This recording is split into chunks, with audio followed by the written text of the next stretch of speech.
So we're going to go into week 5 starts for the wide receiver position. Boom, boom, boom. Boom, boom, boom. You got your boy Corey Davis. Okay, so some people are going to be like kind of weirded out because you got Denzel Mims coming back, right?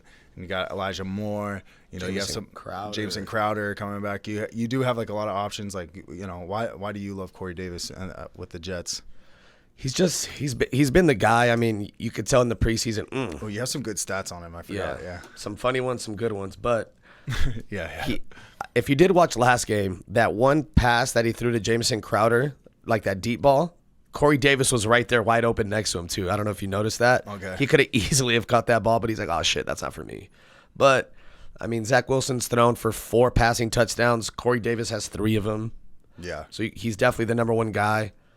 Coming off of a 4 for 111 in a tug game, he's probably more valuable in standard leagues because his yards per catch is pretty high.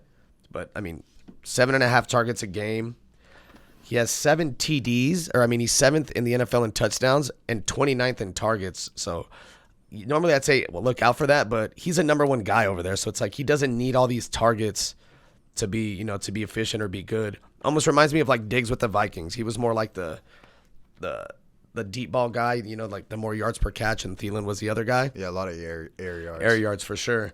The one stat that I thought was interesting, Corey Davis is the number 1 wide receiver in the NFL in contested catches. He's 8 for 8, which is amazing.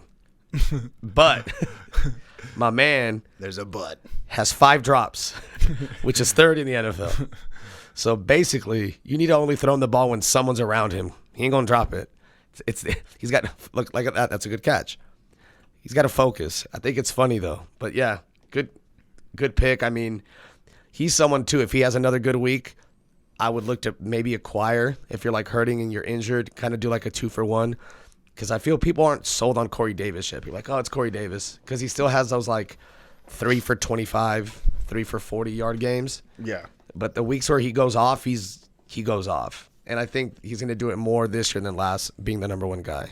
I think also, yeah. And then, the Falcons have allowed 7 touchdowns to the wide receiver position. So, to me, I feel like it's a guarantee Corey Davis finds the end zone in this matchup. Dude, guarantee. Game script, I think the Falcons should be beating the Jets. Who knows? It should be some type of tight game because the only thing that freaks me out about this game, because I have a lot of starts and whatnot for this game, but like Cordero and whatnot, but the thing is in London.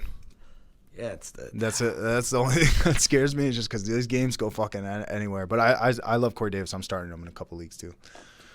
So put it on the board. Let's go on to Hunter Renfrow, Las Vegas Raiders wide receiver.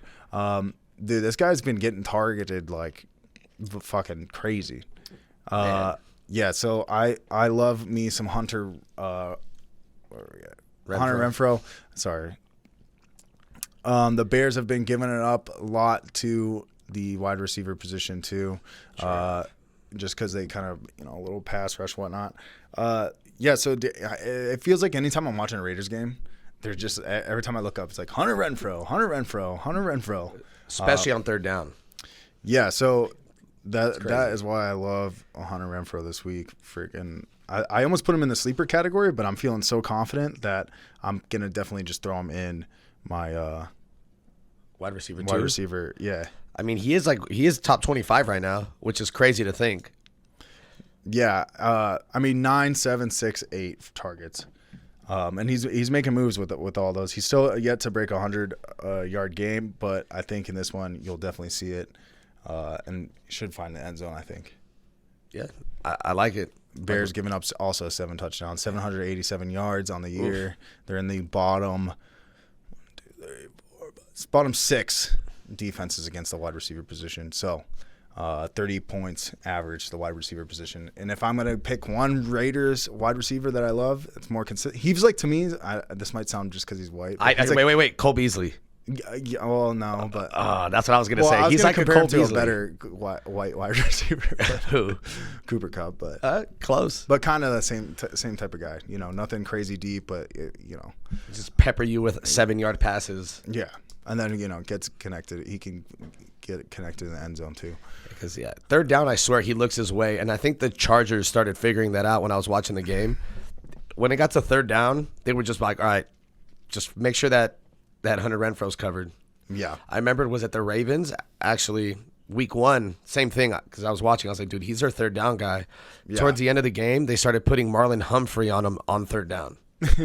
That's pretty crazy. Yeah, they were just like, third down, fuck it. Dude, go over there because he's looking his way. So I love Hunter Renfrow. So let's go on to yours here. We got Darnell Mooney. Darnell Mooney. That was another one we were talking about. Everybody pick him up for or draft him later on. It was like him. There's a couple guys I liked in those later rounds. Yeah, he was. Darnell Mooney was definitely one of them.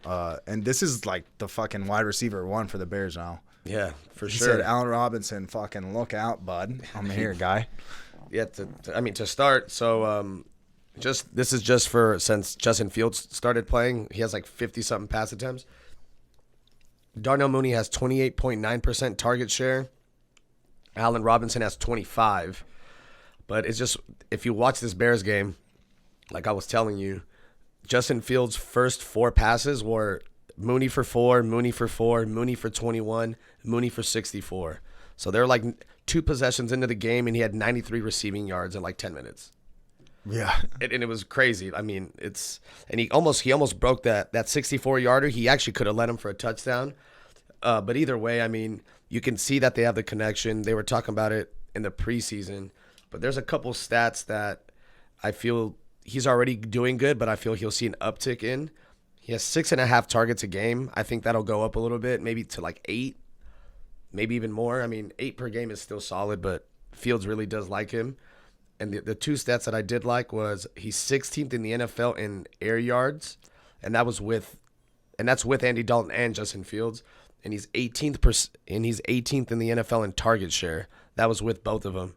So I feel like that number could rise, and that's like that's wide receiver 2 numbers in both, creaming up on wide receiver 1, just looks and air yards. So yeah, and like the thing is that connection you're talking about. It's like when Justin Fields, he's a younger guy, and I do always feel like that always happens. It's like these, people around the same age, they connect in a certain way. It's like, hey, this is both our first couple of years in the NFL. What Darnell Mooney's was second year. Second year. So you got Justin Fields coming in. He's like, hey, bro, let's make a connection and let's get shit going, baby. Yeah. Allen Robinson's like, what about me? He said hello. He said, Jaguars, can I play? And I mean, I'd be crazy not to say that Mooney's getting more open looks, because Allen Robinson is still really good. But I think people are just focusing on him to where Mooney's a technician running routes. He's disgusting. So I'm glad that he's starting to coming off of a career high game in yards. Hopefully he keeps it up. But yeah, look out. Look out. Here comes. Oh, and he has no drops on the season. Wow. Bam. Very good. I like that. Done.